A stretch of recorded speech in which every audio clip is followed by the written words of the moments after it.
Hermanos, muy buenos días. Un saludo a todos ustedes. Tengo las 8 de la mañana con 2 minutos aquí en el sur de California. Hoy es julio 17 del 2022. Julio 17 del 2022. Hoy es primer día de la semana. Hoy es lo que los creyentes en Jesucristo se reúnen para la Eucaristía, para escuchar su mensaje. Y Dios honra a los que le honran. Hoy vamos a continuar con nuestro estudio en el libro de los Hechos. Vamos a continuar con nuestro estudio en el libro de los Hechos. Vamos a leer capítulo, a ver, ¿dónde está? 18.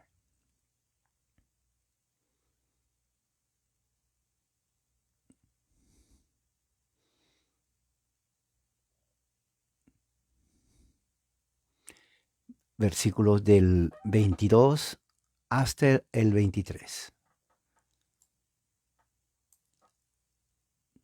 Hechos capítulo 18, versículos 22 al 23.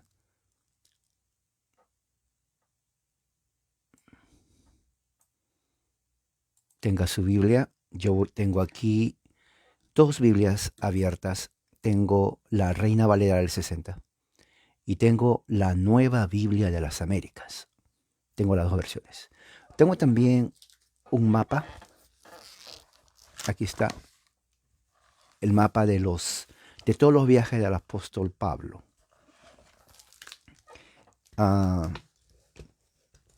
Y bueno, porque si se dan cuenta, Lucas habla y menciona muchos lugares y uno generalmente no está familiarizado con esos lugares. Pero yo quiero que ustedes más o menos se hagan una idea. Estamos en el Asia. Entonces, ahí vamos a viajar. Todos nosotros vamos a viajar ahí. ¿Ok? Bien, vamos a hacer una oración entonces en esta mañana. Padre, gracias en esta mañana en el nombre de nuestro Señor, y que tu palabra sea explicada y expuesta de la mejor forma y que sea de edificación para cada uno. En el nombre de Jesús, amén. Muy bien. Hechos 18,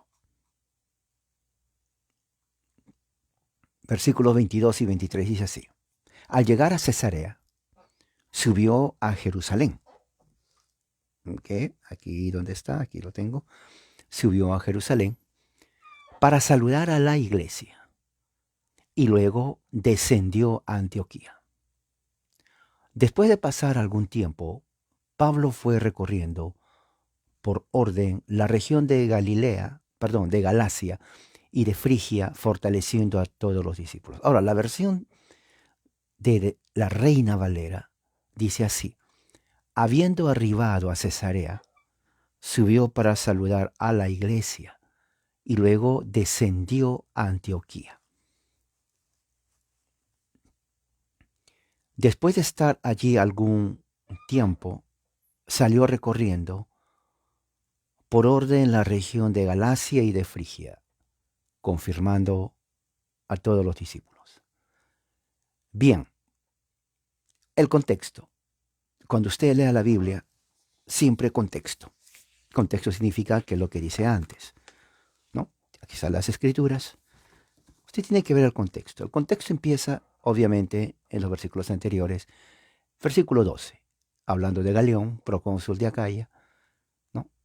Los judíos se levantan contra Pablo y lo trajeron ante el tribunal. ¿Se acuerdan la historia? ¿No? Entonces levantan falsos testimonios contra Pablo, ¿no? Tratando de decir que es un sedicioso que está organizando una revolución contra el emperador a Roma.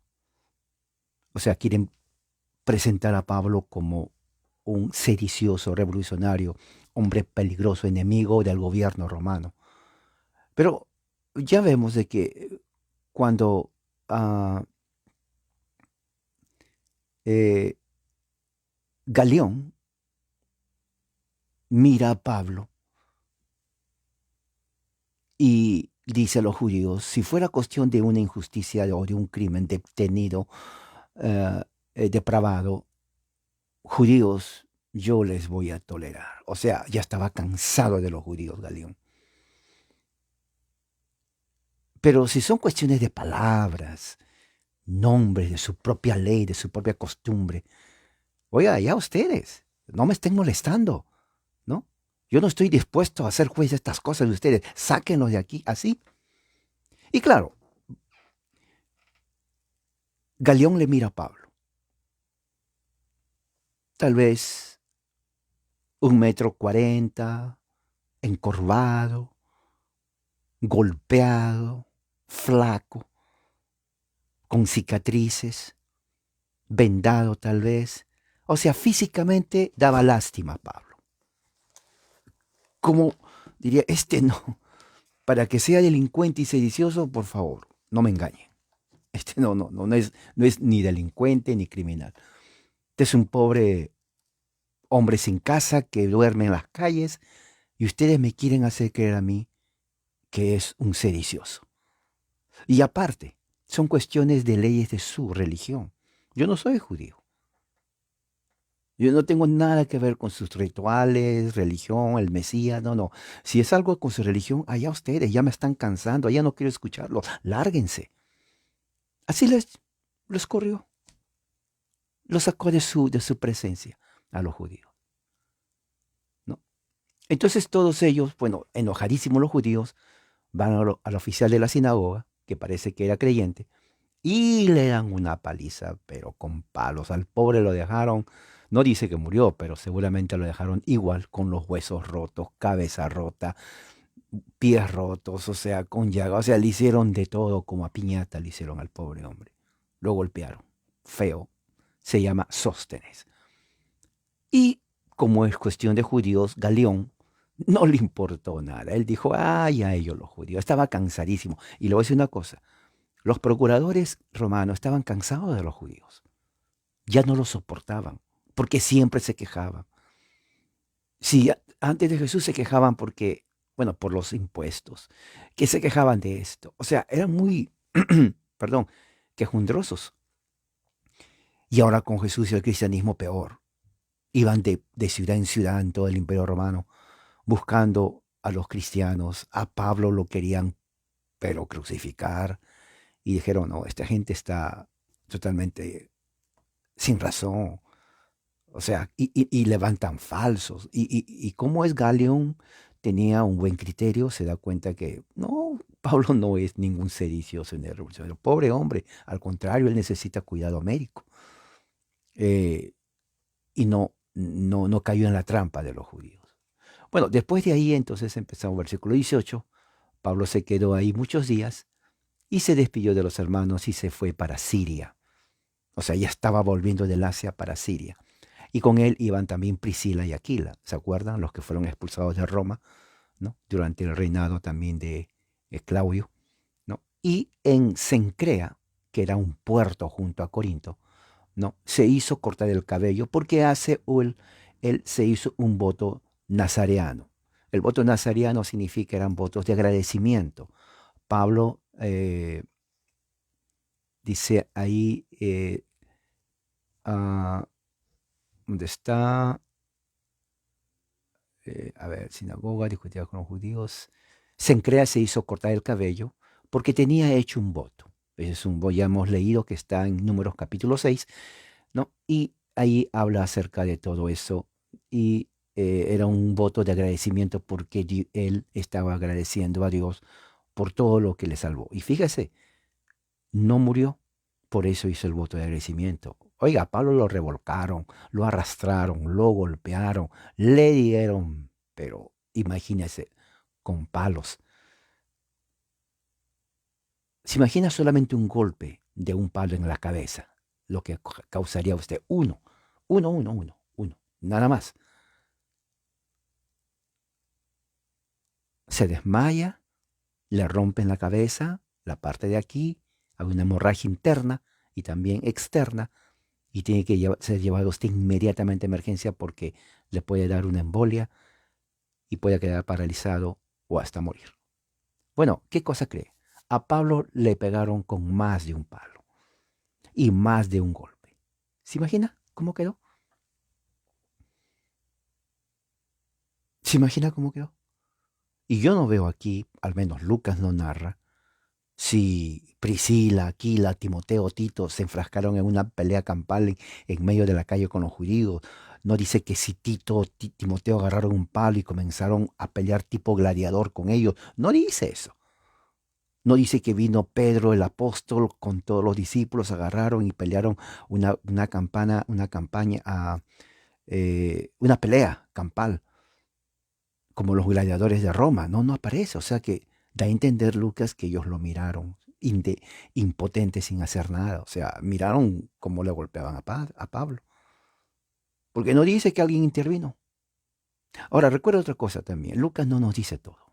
¿Se acuerda que siempre digo, Lucas cuando escribe, eh, si bien es cierto, quería poner las cosas en orden, él pone las cosas en orden según su criterio.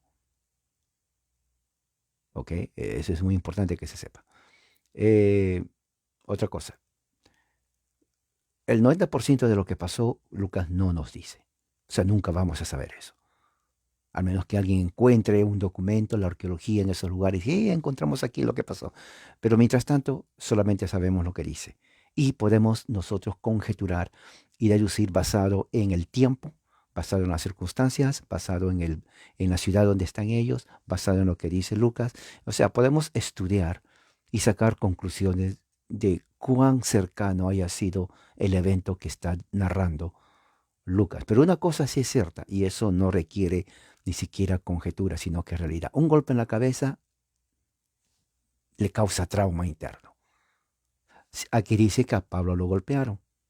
Entonces, ¿qué significa eso? Que causaron trauma en los órganos interiores, en el hígado, en los riñones, en el estómago, hasta en los pulmones. Seguramente le desfiguraron la columna vertebral, no podía caminar el hombre.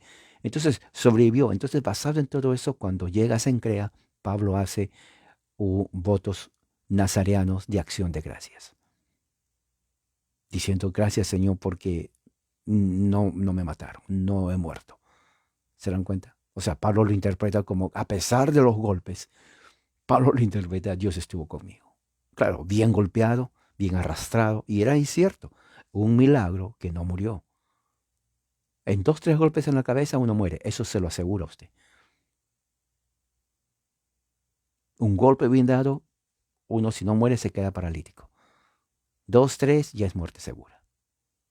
Eso es así. Y Pablo no era atlético, ¿ok? Así que si salió vivo, fue un milagro.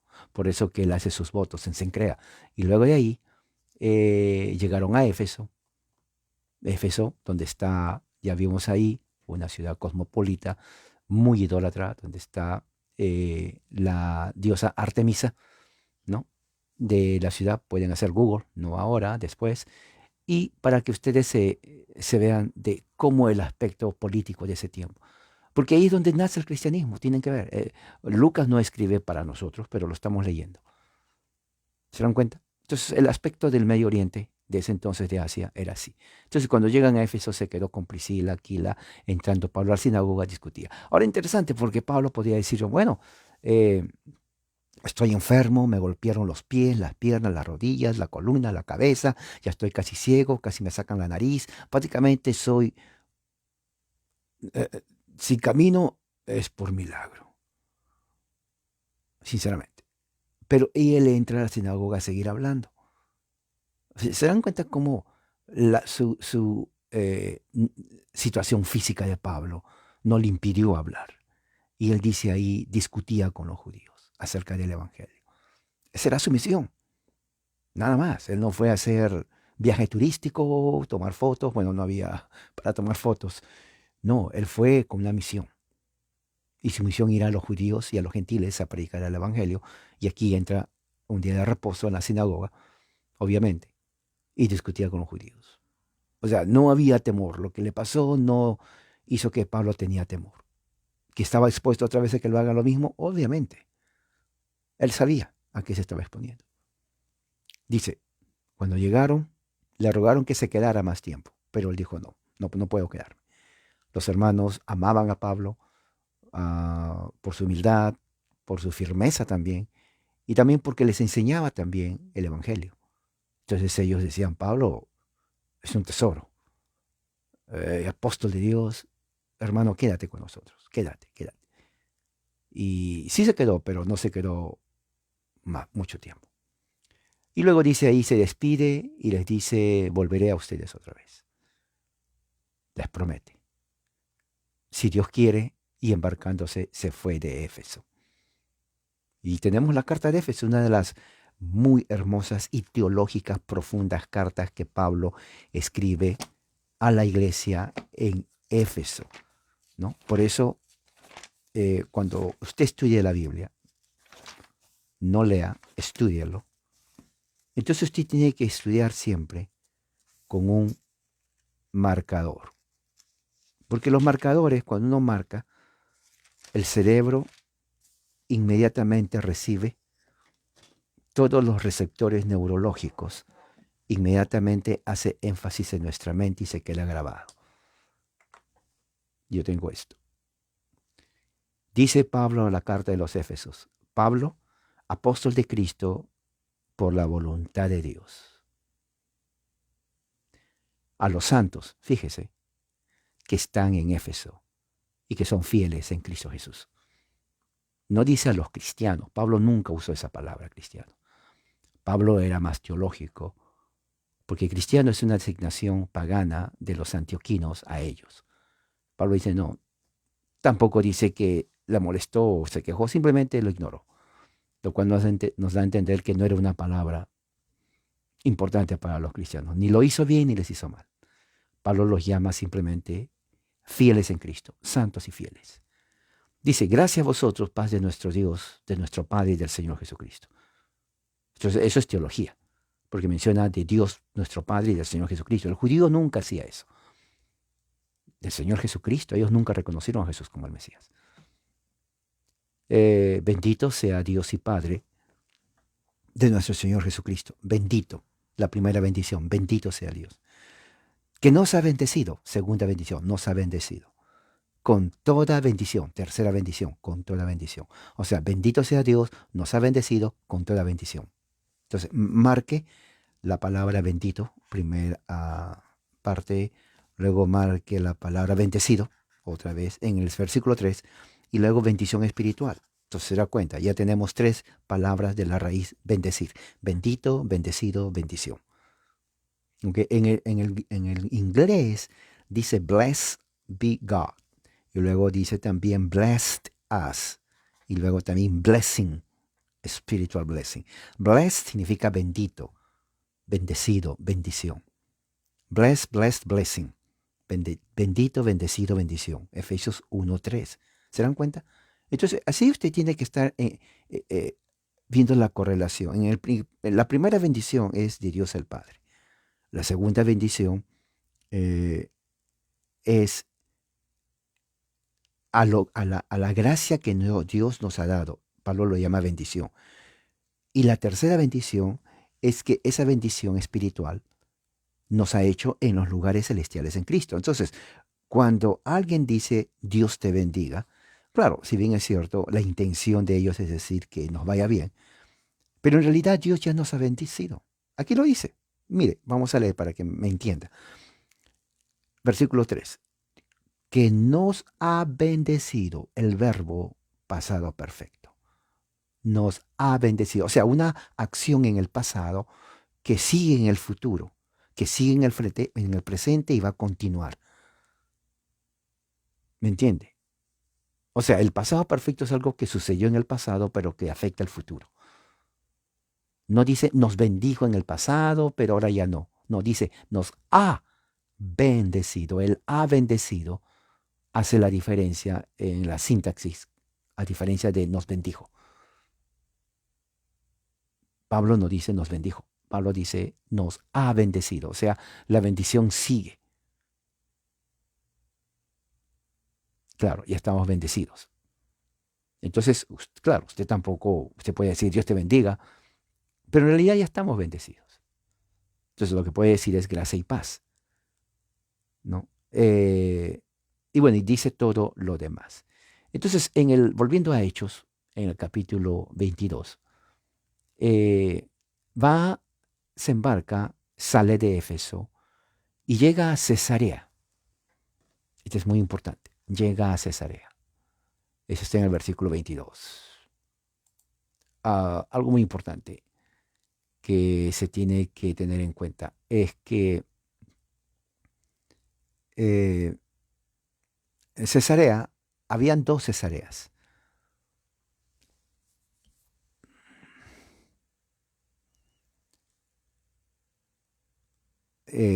Esta Cesarea está justamente, aquí lo tengo, déjeme ver, a ver. Claro, está en la parte de Siria, no, perdón, me corrijo, en la parte de Galilea. Está justo, es un puerto.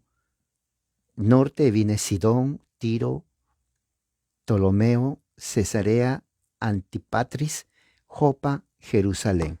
Entonces, ahí es donde va Pablo, después de Éfeso, a Cesarea, ¿no? Esa Cesarea se llamaba Cesarea de Astratonis, que fue un lugar más seguro de Jerusalén. Era el camino a Jopa cuando fue Pedro a predicar ahí, ¿se acuerdan? ¿No? Eh, Había una iglesia ahí en Cesarea. Había una iglesia allí en Cesarea. Que la habían ya los creyentes. Pedro fue uno de los primeros que llevó el evangelio. Entonces Pablo va allá. Luego que está en Cesarea, que era el primero, dice allí, subió a Jerusalén. Subió a Jerusalén. Cuando dice subió a Jerusalén, se justamente está yendo a la principal, a la primera iglesia de los santos en Jerusalén. Había muchas razones para ir. Uno, ahí estaban los discípulos. Era la iglesia principal, la de Jerusalén. Oiga, ahí estaba Pedro, estaban los discípulos y estaba, como quien dice, el cuartel general de la iglesia. Estaban los ancianos de la iglesia, los primeros ancianos, los presbíteros. Estaban los diáconos, ancianos, y estaban los apóstoles. ¿Se dan cuenta? Ya estaba todo una organización eclesiástica en Jerusalén. Dice para saludar, ¿no? Dice para saludar. Ahora, la palabra saludar, interesante porque viene de la palabra griega aspasémonos. Aspasémonos. La palabra aspasémenos en griego significa saludar con respeto, con honor. Es como dar la bienvenida también, pero claro, en el caso de él no está dando la bienvenida porque él no está recibiendo, él está yendo. Entonces el contexto nos indica que él no estaba haciendo, no estaba dando la bienvenida, más bien estaba saludando en señal de respeto, ¿no? En señal de honor, dando honor a los apóstoles.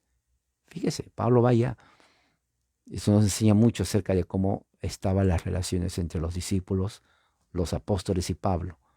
Y dice la iglesia, eclesian, que estaba allí, ¿no? He went down, dice, significa KTB, aunque significa que descendió de las partes altas a Antioquía. Jerusalén estaba en una planicie alta y luego cuando él viaja, entonces de ahí va a Antioquía de Siria. Y Antioquía de Siria, estamos aquí, de Jerusalén baja a Antioquía de Siria, que era un viaje largo. Se dan cuenta que en ningún momento Lucas nos dice aquí que Pablo descansó. Posiblemente cuando ella se quedó unos días, da a entender que Pablo descansó ahí. Porque, oiga, el cuerpo humano necesita descanso, especialmente después de golpes, arrastraderas, ah, huesos rotos, cabeza desangrada. Yo me imagino a Pablo envuelto la cabeza porque tenía muchas cortaduras. No sería raro que una parte de su cráneo hubiera estado fracturado porque le dieron con palos y piedras. ¿Me entiende lo que estoy diciendo? Yo quiero que usted tenga siempre en mente eso. Mucha gente lee los evangelios como si fuera una novela, pero tan bonita.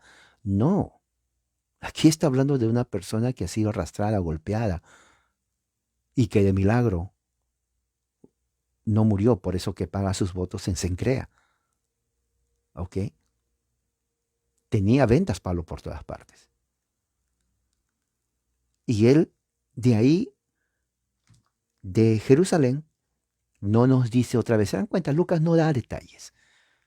No, no, aparte de saludar, no dice qué más hizo en Jerusalén. Muchos dicen de que lo que pasa es lo siguiente. eh, Lucas no siempre estaba con Pablo. Pero recuerde, Lucas se pone en el proyecto de contar todo. Entonces dice, Pablo estaba en Jerusalén. Entonces puede haber esto, puede haber de que Lucas no fue a hablar con los de Jerusalén y no preguntó a nadie. Simplemente alguien le dijo estuvo en Jerusalén. Ok, entonces puso, Pablo fue a Jerusalén. Porque después no nos dice nada, vean. Dice, fue, saludó con respeto a la iglesia y de ahí fue a Antioquía. No nos dice qué más hizo en Jerusalén. Pero hay una cosa que se puede deducir, lo siguiente. Cuando uno hace los votos nazareos, uno se corta el cabello, se deja crecer el cabello. Al término de los votos nazareos, uno también se corta el cabello. Entonces, en Jerusalén está el templo de Jerusalén. Todavía no estaba el año 70, porque en el año 70 destruyen el templo. Entonces él va al templo y termina sus votos de agradecimiento. Fíjense. Entonces, cuando sucede eso, dejó crecer el cabello, se corta el cabello. Entonces terminó sus votos nazareos que según Números capítulo 6 indica. Y él lo hizo. Dio gracias a Dios. Entonces eso puede haber sido, lo cual yo creo que sí pudo haber sido. Pero aparte de eso, no dice más. Obviamente habló con los discípulos, porque dice fue a saludar. ¿Qué hablaron con los apóstoles? No nos dice Lucas. ¿Qué planes hicieron? No nos dice Lucas. Habló en la sinagoga, dio reporte, no nos dice Lucas. O sea, nos deja en el aire. Porque Lucas es selectivo. Nunca vamos a saber qué más hizo. Porque no nos dice Lucas. Nos deja en el aire. Lo que sí dice es que de ahí fue y bajó a Antioquía. Bueno, Antioquía está lejos de Jerusalén. Está al norte. Antioquía de Siria, que se convierte también en otra centro importante del cristianismo en el siglo II en adelante. En Antioquía de Siria salen los mejores padres de la iglesia.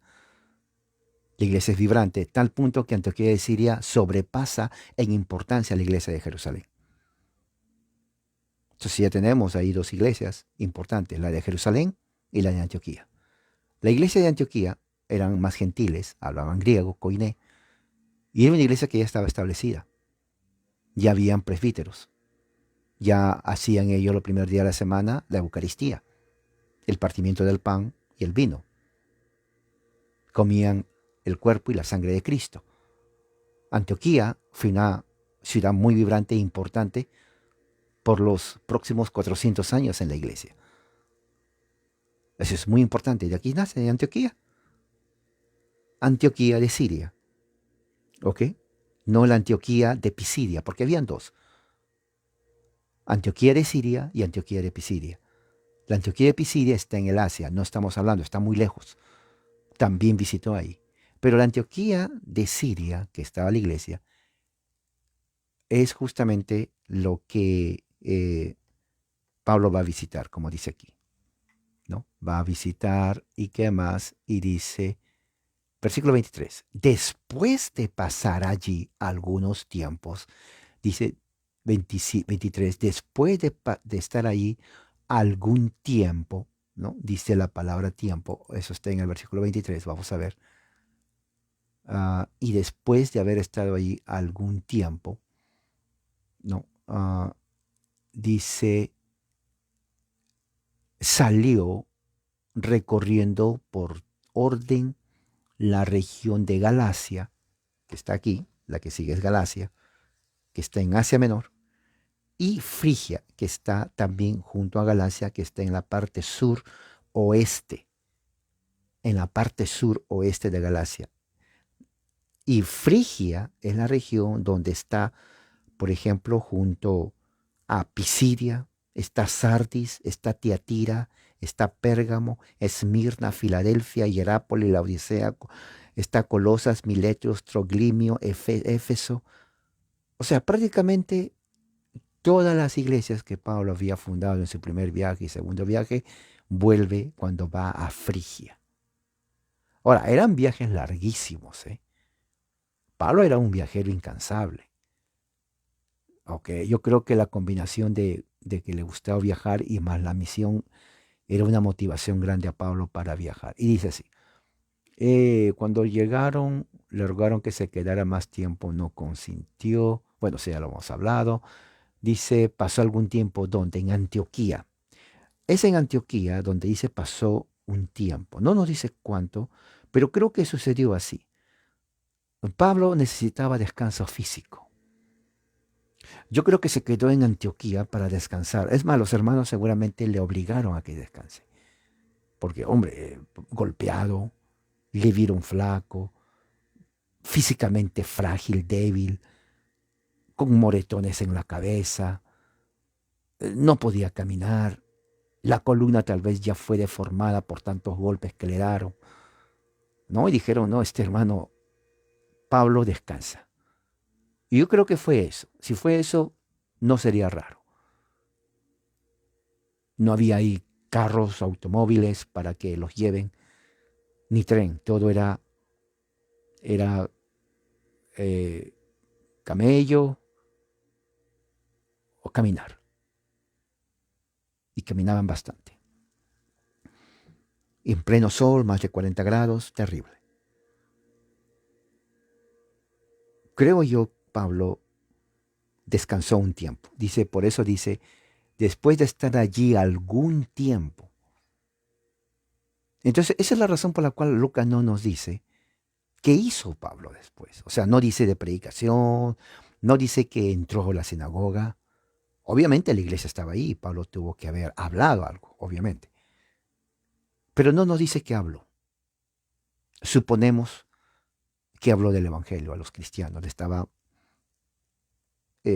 confirmando la fe. ¿Me entiende? No dice Lucas que entró a la sinagoga, y si entró tampoco lo dice, nunca vamos a saber. Y algo raro, porque Lucas generalmente siempre dice entró a la sinagoga y entró a la sinagoga, pero aquí no.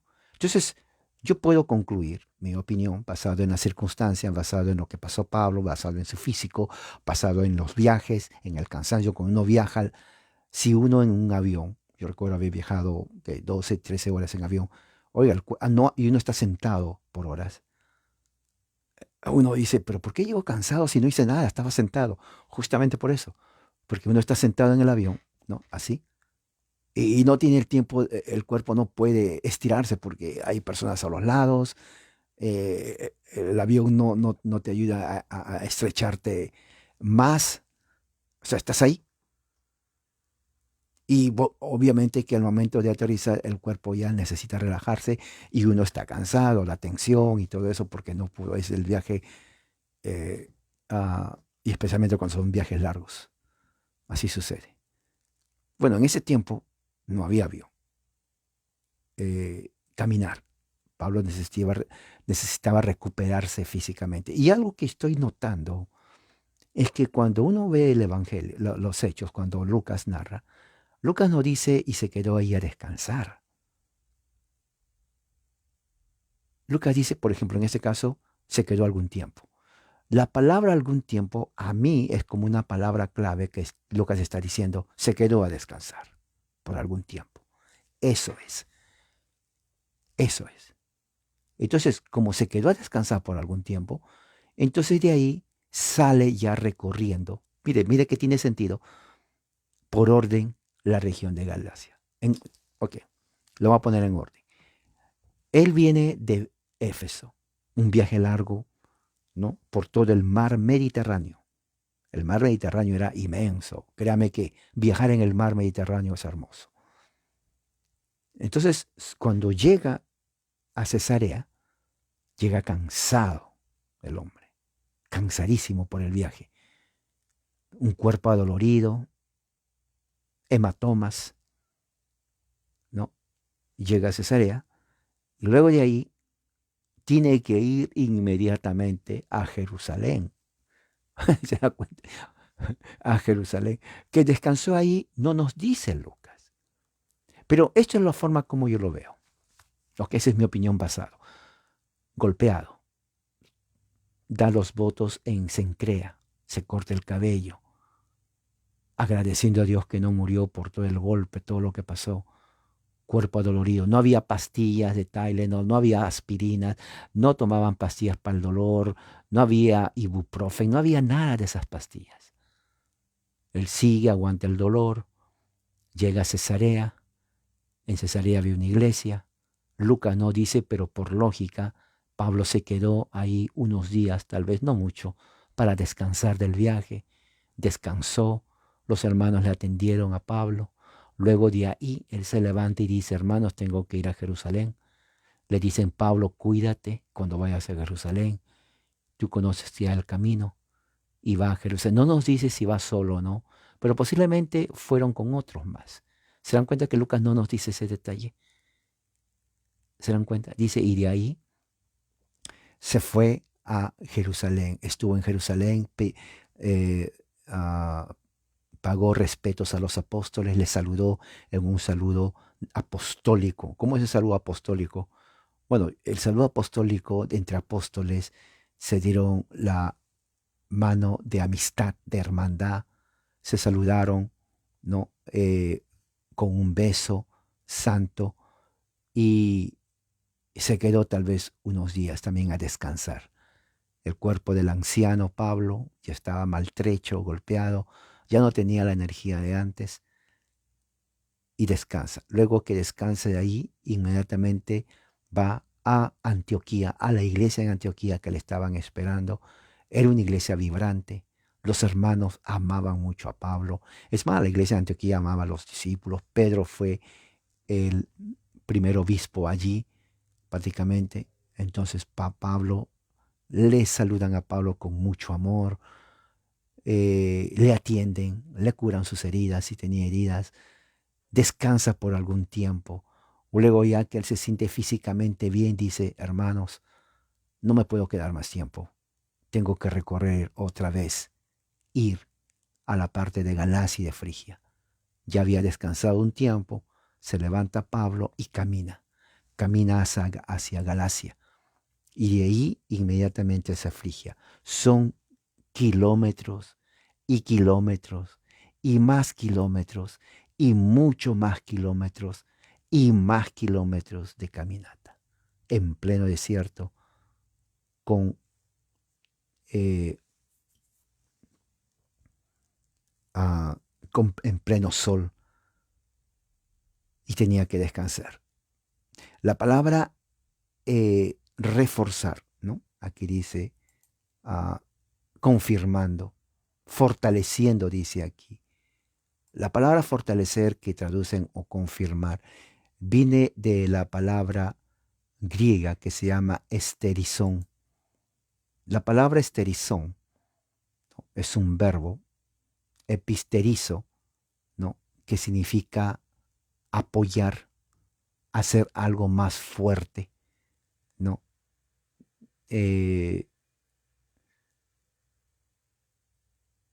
hacer algo firme para un proyecto, sostenerlo, ¿no? Hacerlo de una, como confirmar, de ahí viene también. establecer, apoyar, ¿no? Edificar es la palabra también. Es un proceso en donde se fortalece, se edifica, ¿no? Se hace más firme, ¿no? A través del entendimiento que precede. Y luego de allí, entonces el objeto está preparado para la labor que quiera hacer. O sea, lo que Pablo estaba haciendo aquí, según esta palabra en el griego, es que Pablo estaba ya preparando a los hermanos en la fe, uno por uno.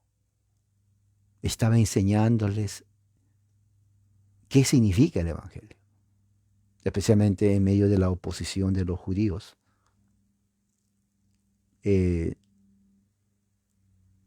Así es cuando Pablo entonces inicia su tercer viaje, yendo otra vez a las iglesias que él había establecido.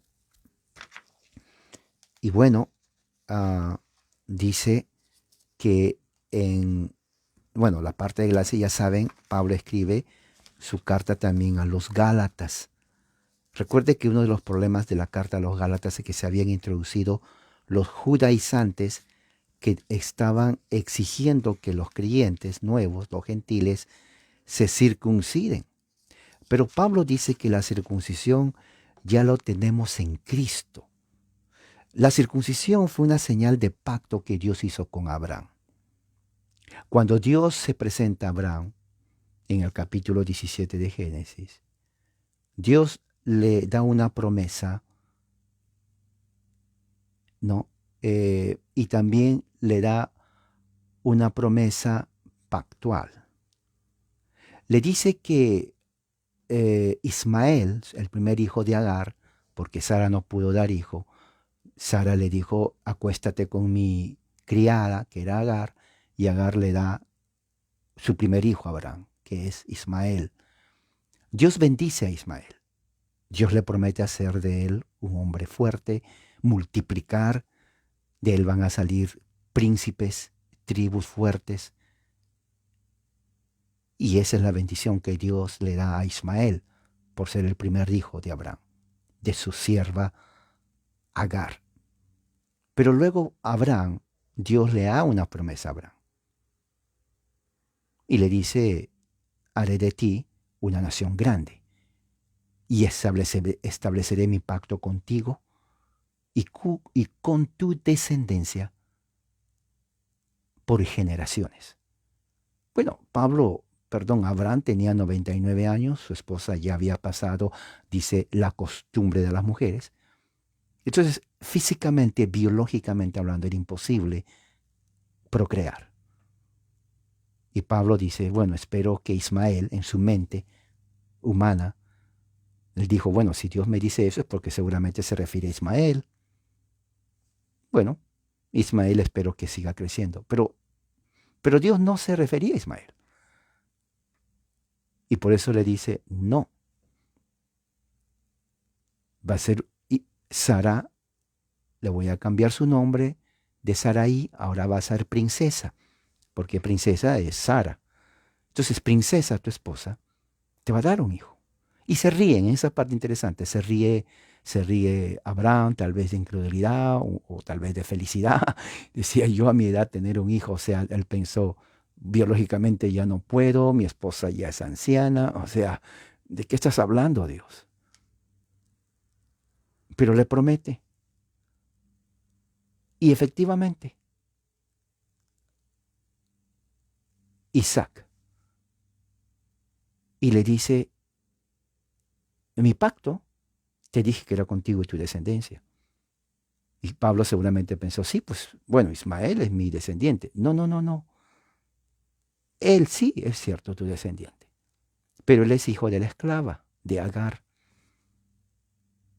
Pero yo te voy a dar uno que sea de la libre, o sea, de tu esposa, no de la esclava. ¿Otro hijo? Sí. Y se va a llamar Isaac.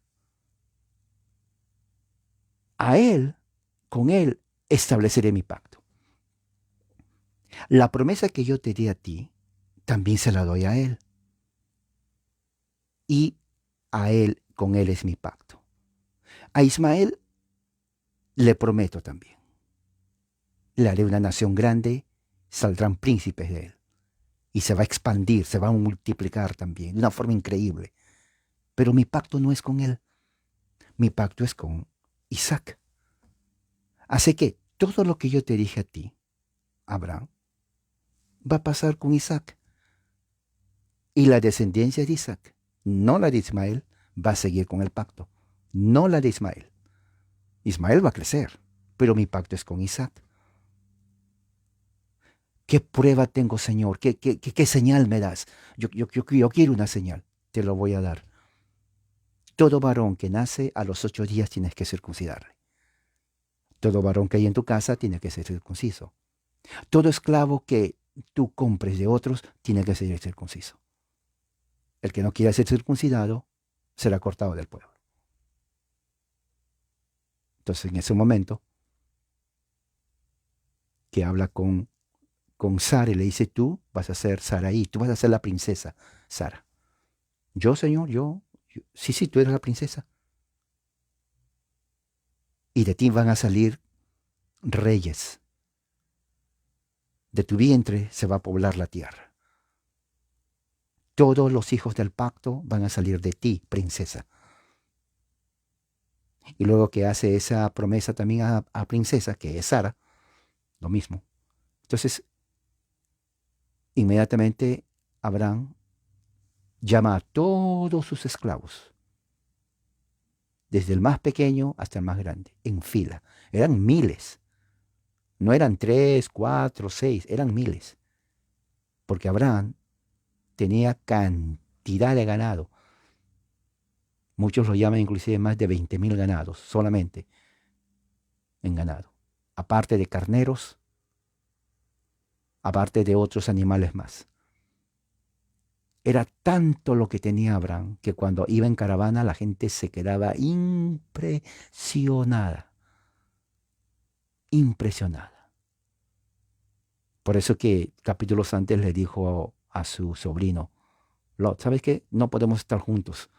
Tú tienes cantidad, yo también. ¿Sabes qué? Agárrate, vete por otro lugar, porque ya es demasiado. O sea, no hay lugar para los dos en la tierra.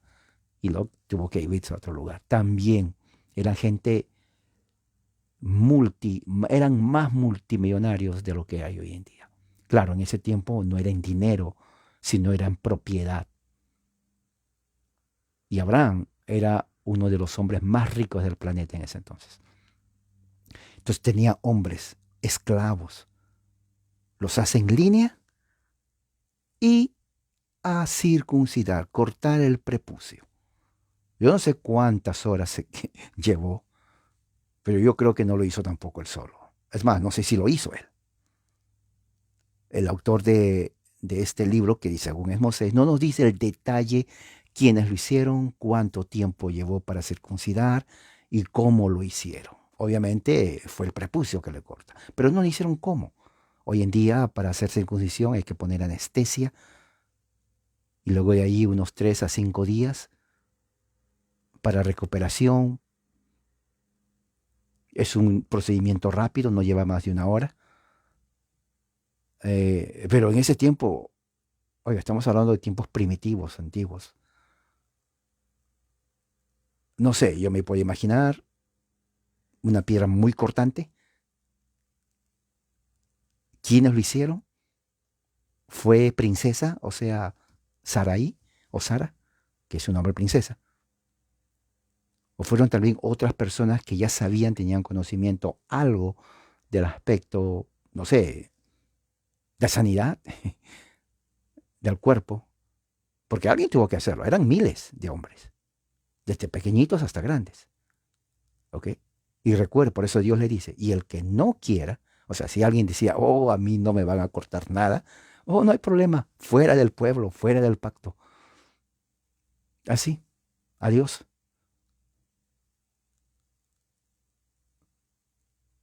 Eso es para que usted reflexione. ¿Ok? Eso es para que usted reflexione. Esa es la señal del pacto. ¿Se dan cuenta? Visible. Porque la única manera de diferenciar los que eran del pacto y los que no eran, era que el hombre enseña el pene. Es la verdad. Cuando iban a un lugar, la señal del pacto era, ¿tú de dónde eres? ¿Eres de Abraham? Muchos decían sí. ¿Cómo sabemos? Y tenía que levantarse. Si estaba circuncidado, es del pacto. Porque otros pueblos no se circuncidaban. O sea, así era. No había otra forma. Así era. Es por eso es la señal. Por eso Abraham decía, dame una señal. Pero justamente en Gálatas, ¿qué tiene que ver eso con lo que estamos hablando? Porque en Gálatas entraron los judaizantes y querían que los gentiles se circunciden para estar bien con Dios. Entonces Pablo dice eso no puede ser, ¿no? Eso no puede ser. Y Pablo se enoja porque, ¿dónde está? Ah,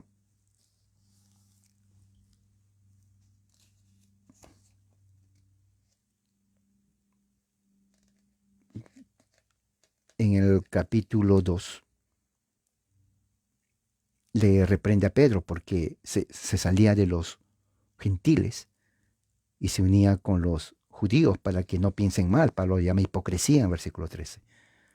Por eso dice en el versículo 15, nosotros somos judíos de nacimiento y no pecadores dentro de los gentiles. Sin embargo, dice Pablo, sabiendo que el hombre no es justificado por la fe, por las obras de la ley, sino mediante la fe en Cristo, también nosotros hemos creído en Cristo Jesús, para que seamos justificados por la fe en Cristo, no por las obras de la ley, o sea, la circuncisión, puesto que por las obras de la ley nadie será justificado. ¿No? Y en el capítulo 1, Pablo dice, 6 me maravillo que tan pronto ustedes hayan abandonado lo que yo les llamé por la gracia de Cristo y sigan un evangelio diferente, o sea, la circuncisión. Pues en realidad no hay otro evangelio, pero hay algunos que les están a ustedes eh, perturbando y pervirtiendo el evangelio, ¿no? Ah, y luego dice en el 12, yo no recibí de hombre ni se me fue enseñado, lo recibí de Jesús por medio de una revelación de Jesucristo. ¿Se dan cuenta?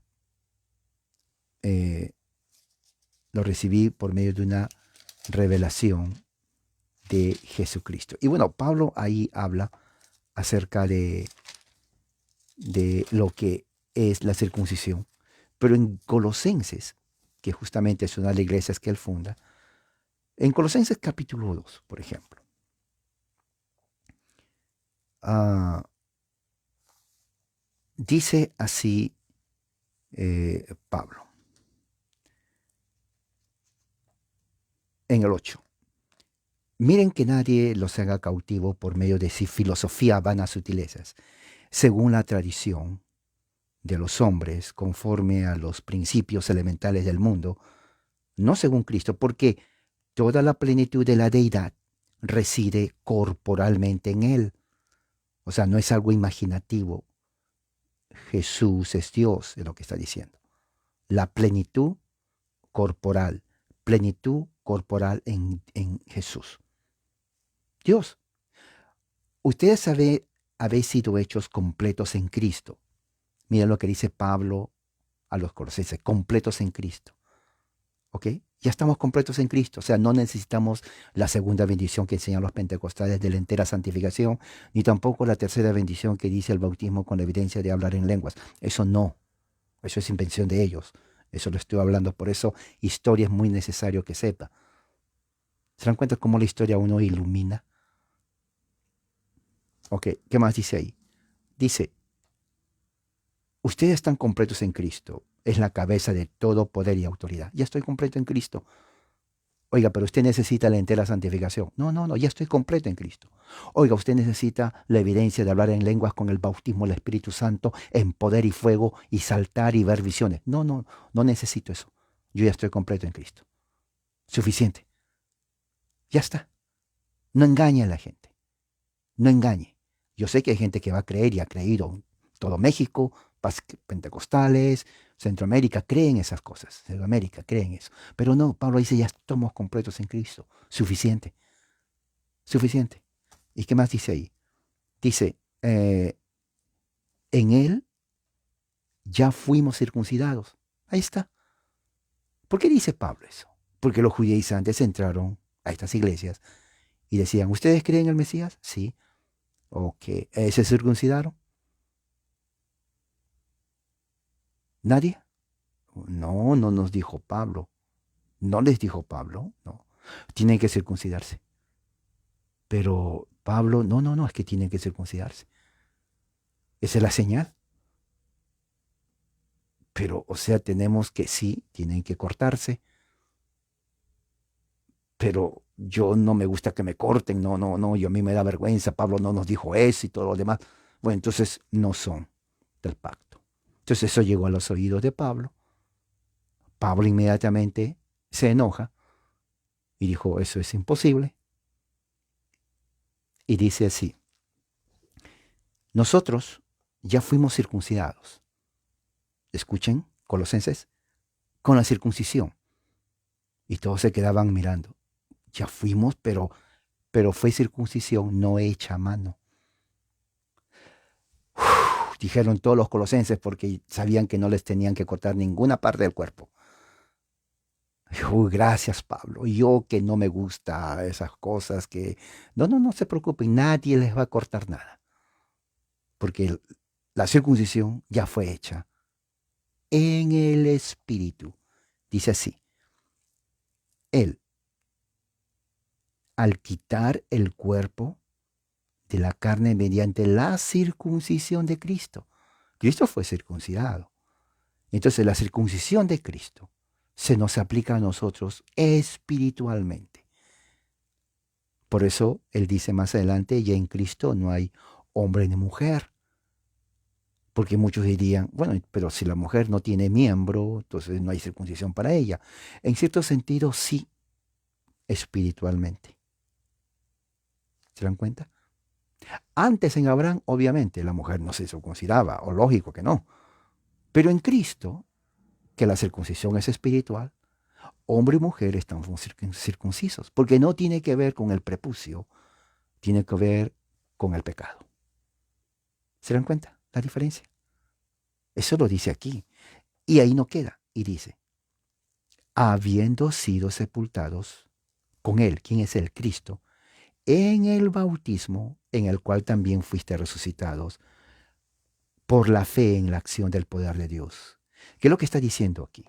Está haciendo una relación entre bautismo y circuncisión. En el tiempo de Abraham, la señal era la circuncisión física. ¿Se acuerda que le dijo de que les dije de que en ese tiempo cuando alguien quería demostrar que es circuncidado, si le pedían, tenía que enseñar el pene para enseñar que está cortado el prepucio. Así era. Porque si no estaba cortado, no era del pacto. Bueno, hoy en día no tenemos que hacer eso. ¿Por qué? Porque la señal visible es el bautismo. ¿Entiende?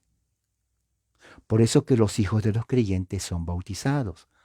Porque nacemos en la casa de Abraham. Y todos los que somos de Abraham, somos hijos de Abraham, dice aquí, ¿no? Dice, eso está en el libro de Gálatas, exactamente. Dice, los que son de fe son hijos de Abraham. Ahí está. Abraham es nuestro padre. ¿Y qué le dijo Dios a Abraham? Mi pacto es contigo y tu descendencia para siempre. Mi pacto es contigo y tu descendencia. La descendencia son los hijos. El pacto de Dios es con la familia. Al niño de 8 días no le dijeron, mira, Jacob, Dios dice que hay que circuncidarte. Nosotros queremos esperar tu decisión. Vamos a esperar que crezcas, que tengas uno, no sé, 60 años, 40 años, y tú haces tu decisión personal según tu libre albedrío para ver si queremos circuncidarte. Eso es invención evangélica, pero eso no enseña la Biblia. La Biblia enseña que Dios hace un pacto con Abraham y dice, tú y todos los de tu casa, desde los 8 días de nacido, circuncidados. No fue y les dijo, a ver, ¿cuántos quieren? Levanten la mano. ¿Cuántos quieren ser circuncidados? Levanten la mano. Dios está esperando. A ustedes no le hagan esperar a Dios. Levanten la mano, hagan la oración de fe, pasen al frente. No dijo eso. Eso es invención evangélica. Lo mismo en el Nuevo Testamento. Las familias que eran creyentes en Cristo nacen en la casa de Abraham, y como en la casa de Abraham el pacto es para ti y tu descendencia, hey, yo tengo aquí 8 descendientes, muy bien, bautizarlos. ¿Entienden? Bueno, eso es teología pactual. Entonces con esto vamos a quedarnos hoy, porque lo que viene después, la próxima semana, es cuando Pablo está en Éfeso. Y eso de Éfeso está buenísimo, créame. Es uno de los mejores. Y aquí sí, Lucas nos narra en detalle lo más importante de su viaje a Éfeso. Vamos a orar. Padre, gracias por tu amor y tu misericordia. Que tu gracia y tu amor sea así con nosotros y que este día, que es tu día, nos ayude siempre a entender tu palabra. En el nombre de Jesús, amén. Bueno, hermanos, que la gracia de Dios sea con ustedes. Amén.